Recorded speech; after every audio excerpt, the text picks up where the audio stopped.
Good morning. I'm Jennifer Shorn, District Attorney of Bucks County. I want to announce the individuals standing behind me. To my left is Chief Deputy District Attorney Matthew Linetti. To my right is Deputy District Attorney Ashley Toohey. And to her right is Assistant District Attorney Christine Sassani. They're the prosecution team assigned to this case. Behind me is Lieutenant Bob Gorman and Detective Tim Furman from the Bucks County District Attorney's Office, the county detectives assigned to investigate this case.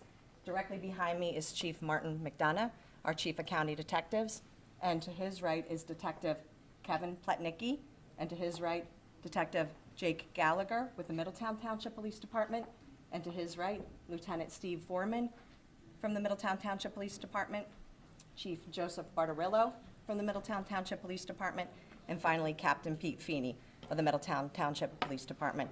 I just want to start with commending all of these individuals for the work they've done thus far and the work they're going to continue to do on this case. On Tuesday, January 30th of 2024, at 6:59 p.m., the Middletown Township Police Department was dispatched to a death investigation at 145 Upper Orchard Drive in Levittown, Middletown Township. While en route, they received updated information that an elderly male had been found in the bathroom with a large amount of blood and that his head had been decapitated. The head of this deceased individual was located in an adjacent room, wrapped in saran wrap and in a cooking pot. Denise Mohn had arrived home and found her decapitated husband and ran to a neighbor's house where she asked that they call the police. Middletown Township Police arrived at 7:06 p.m. The victim has been identified as Michael Francis Mohn, who was 68 years of age. He resided at that residence with his wife and his adult son. He was a federal employee with the Army Corps of Engineers. The victim's white Toyota Corolla and his adult son, Justin Daniel Mohn, were missing from the residence. Justin Daniel is 32 years of age. Police started a homicide investigation and the vehicle was entered into NCIC. Police were advised of a YouTube video depicting Justin Mohn holding the severed head of his father, Michael Mohn. Multiple calls were received by 911. Details of the video are as follows. The video is a 14-minute and 34-second video of Justin Mohn, where it is titled Mohn's Militia. It's a call to arms for American patriots. The video appears to be taken in the same bedroom of the home where bloody gloves were found. In the video, Justin Mohn is holding a human head detached from the body that was wrapped in plastic. Justin Mohn advised that the head is Mike Mohn's head. During the video, Justin Mohn advised that Mike Mohn is in hell for being a traitor to his country.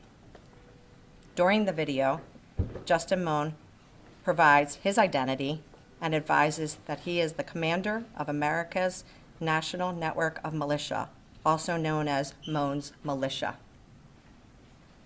During the video, Justin Mohn advises that he is giving the following order for all militia and patriots across the USA to kill federal employees.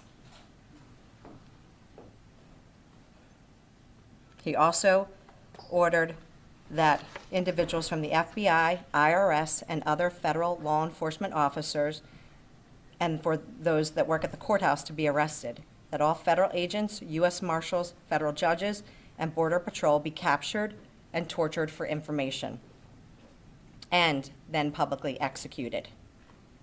Justin divulges the home address of a federal judge and puts a bounty on his head and heads of high-ranking federal officials. He demands violence against all federal employees, but exempts state government, state governors, and state employees. The suspect's phone was pinged, and it was, again, an outstanding effort by law enforcement to work in such a expeditious fashion, pinging the defendant's phone and identifying his location.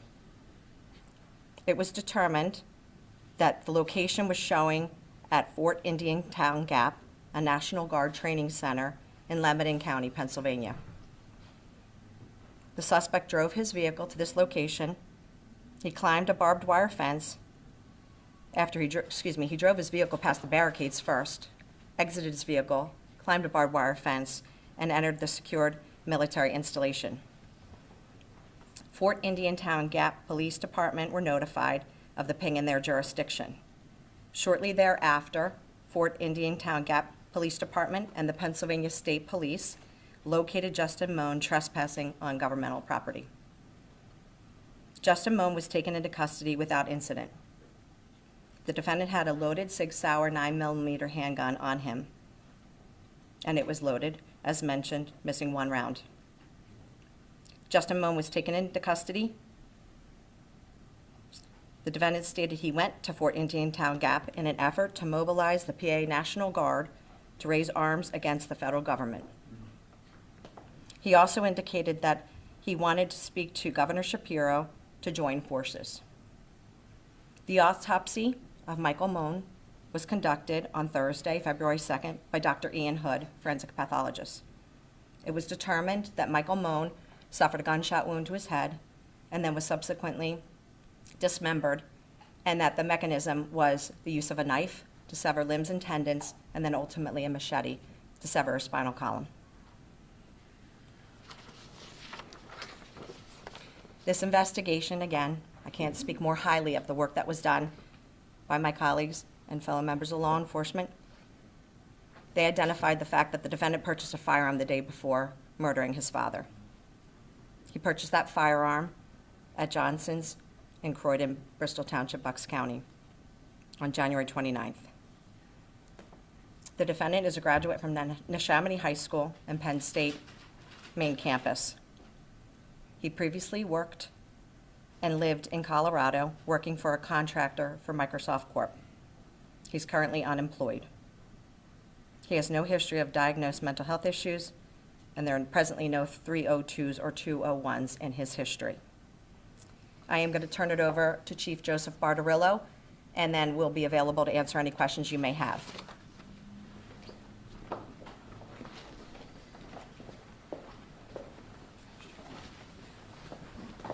Good morning, everyone. I'm Chief Joe Bartarella from the Middletown Township Police Department. So I want to start off just by saying that me and my entire police department, our hearts ache for the Mohn family.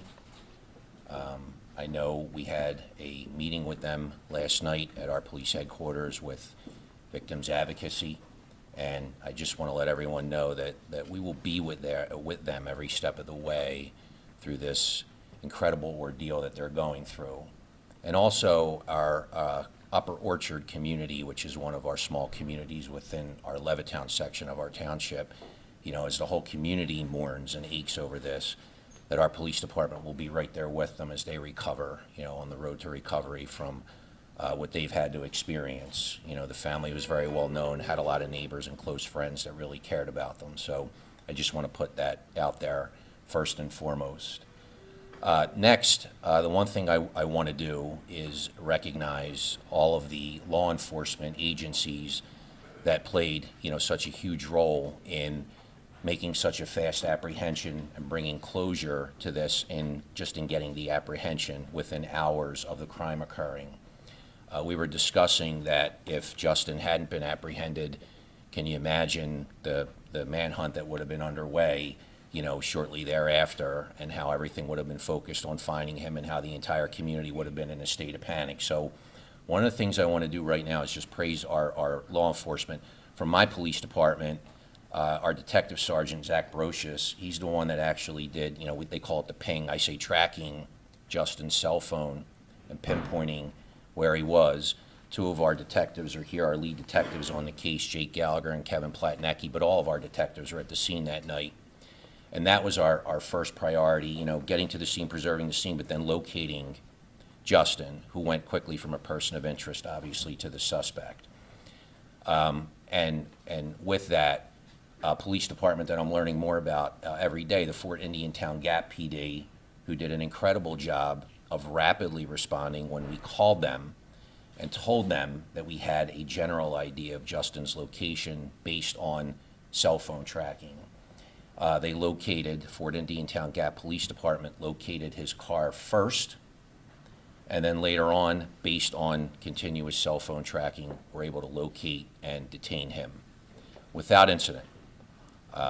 I don't know the full circumstances as to where he was detained. I think he did climb over a fence and get into the fort. He might have been armed, but you have to ask their police department about it. I'm very grateful to the Fort Indian Town Gap PD for the outstanding work they did in getting that apprehension as quickly as they did. So given that, I do want to thank them, and also Pennsylvania State Police. And in addition to our police department, we're very blessed to work in a county where we have an outstanding relationship, and we do a lot of mutual aid and we assist each other. We're 39 small police departments, 43 law enforcement agencies, supported by what I think is the best district attorney's office in the state. So I want to thank District Attorney Shorn, Chief of County Detectives Martin McDonough, and his entire staff, and also our coroner's office as well, for their incredible support in helping us process the crime scene and being there to provide the additional resources that we needed in order to handle, what has become, a very significant event and case that's gaining, national, if not worldwide attention. So I just wanted to make sure that I thanked, everyone who supported us through this. So our detectives were on it from the start, and they're still working. We've been very busy, and we're going to continue to be busy, as we continue to work through investigating this case. It's not over just because an arrest was made. There's still a lot of information that has to be done to ensure, that we move through with a successful prosecution. So with that, I really don't have anything else to add. Hang on one second. I don't have anything else to add. So I want just defer to District Attorney Shorn first, if she wants to take questions before I do. Thank you. Okay. Thank you, Chief Bartolome. DA, does he indicate to you what sets him off to kill his father Tuesday night? So I've shared the information that I'm able to share at this juncture. As you know, this is an ongoing investigation with the most talented members investigating this case. I can't speak to anything further beyond what I conveyed thus far about statements made. Jen, is there any evidence he was a member of a militia? Obvious- Or had militia ties? Obviously, I think his online manifesto speaks for itself at this juncture. Again, this is going to be an ongoing investigation for months, and we'll continue to investigate this through the successful prosecution with this team present. Jen, how concerning is this to you and everyone out there that this was up online as long as, with the calls for violence that were out there, that it was up as long as it was? That was incredibly concerning. I mean, obviously from an evidentiary value, that video is very important and we need to have possession of that. But it's quite horrifying how many views we understand it had before it was taken down. Obviously, we were able to capture and secure that video because it's pretty self-explanatory as to who's responsible, although these are allegations at this point. So that's very concerning. And I got to tell you, Jim, when to Chief Bartolome's point, the fear of what this could have been, I know that Chief McDonough and I were expressing that night. I know Chief Bartolome was living it that night, and it was thanks to this outstanding collaboration of the men and women in law enforcement. And also I should mention the U.S. Marshals assisted in making sure that individuals named were safe. But that was the reassurance that we all needed to know that we're safe and that this case will be prosecuted. Do you know, was he a legal buyer of that gun that he buys the day before killing? He was. There was nothing legally precluding him from purchasing that gun. In fact, our investigation has revealed that he surrendered his medical marijuana card so as to be eligible to legally possess a gun. That also shows you the clear state of mind that he was in, having planned what he ultimately carried out. Has he had a mental health evaluation yet? I'm sorry, I can't speak to that. Did anyone have any interaction with YouTube, and what was that like in terms of a protocol to get that video down? Are you referring to anyone present team here? Yes. 1 second, please. We believe the federal authorities conveyed that, but also ultimately, after the number of views, the content obviously became, that's a flag, that's a shot over the bow that something's unusual in that short period of time. So it came down pretty quick once we knew about it, but it was, excuse me? We did take steps, obviously, to preserve it, and we had that video. So do you know how many views it got and how long it was up for? I'm sorry? Do we know how many views it got and how long it was up for? I know at some point when I was aware of it, there was over 5,000 views. Okay. You mentioned he had no 302s, but some neighbors said that they had reported him to police. Had he come to police attention before this incident? I'm going to turn that over to Chief Bartarello as it relates to that. I know you've been patiently waiting. Is it a separate, same question? Then I'll step aside.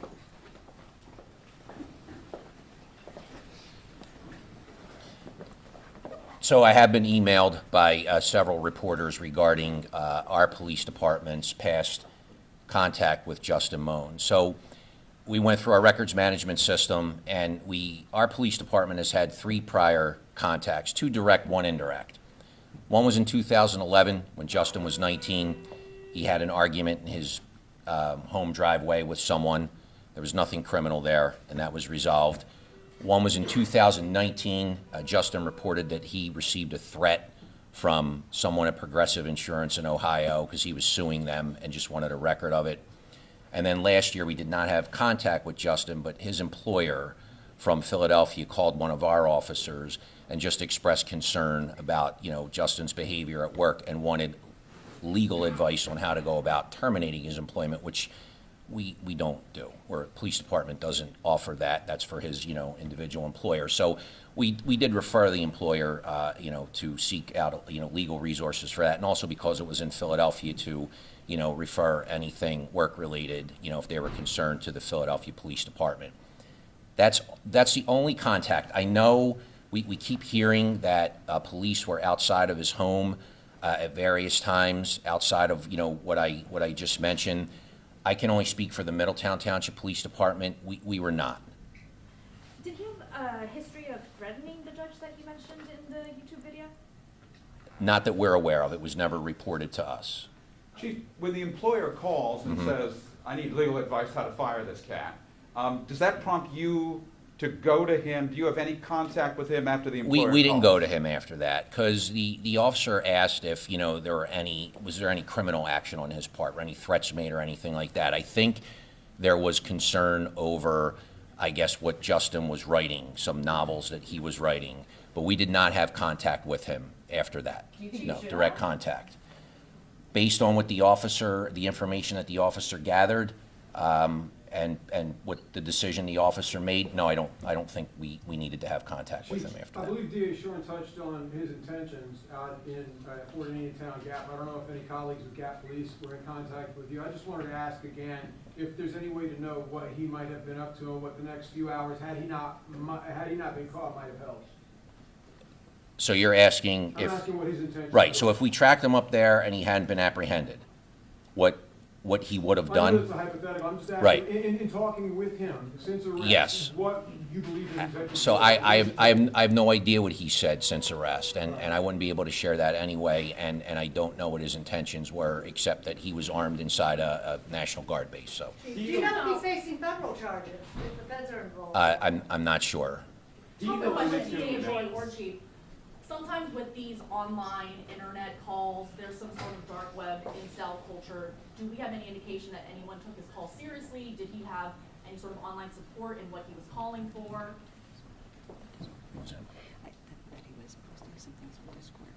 Right. Do you want to speak to Yeah, that? I'll Go ahead. speak to that. Obviously, as mentioned, this is still very much an ongoing investigation, and this investigation will take months, not days. But we do know that there was some communication on Discord as far as that is what we've learned, and we're still investigating that.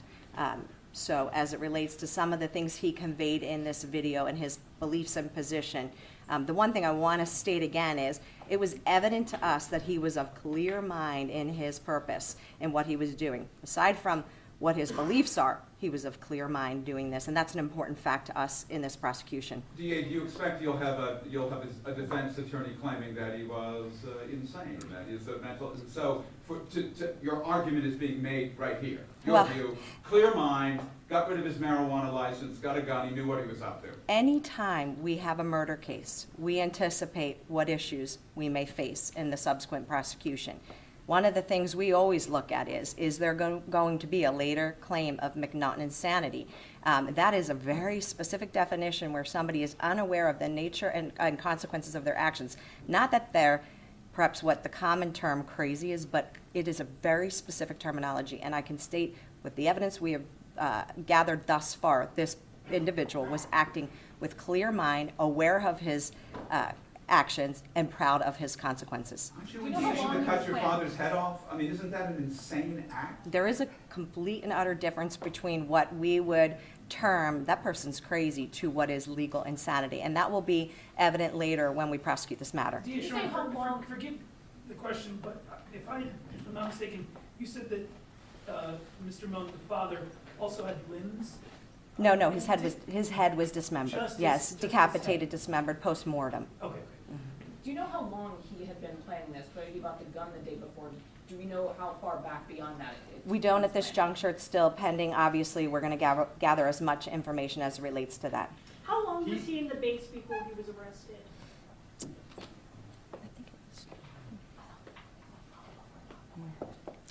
We don't believe it was that long. I'm sorry. We're still gathering that information. We obviously have a pretty good sense of his movements based on the investigative work that was done. And we believe shortly after the post that his path of travel was directly to Fort Indiantown Gap, and that is consistent with the timeline that we know. DA Shorn, he lived with his parents. It's not like he was some estranged son who came out of nowhere for some sort of vengeance against his father. Is there any indication from mom or any other relative that there was anything leading up to this? I can't speak to that at this juncture, but I can echo what I could not have said better than Chief Bartarillo in that our thoughts are with this family. This is the unimaginable.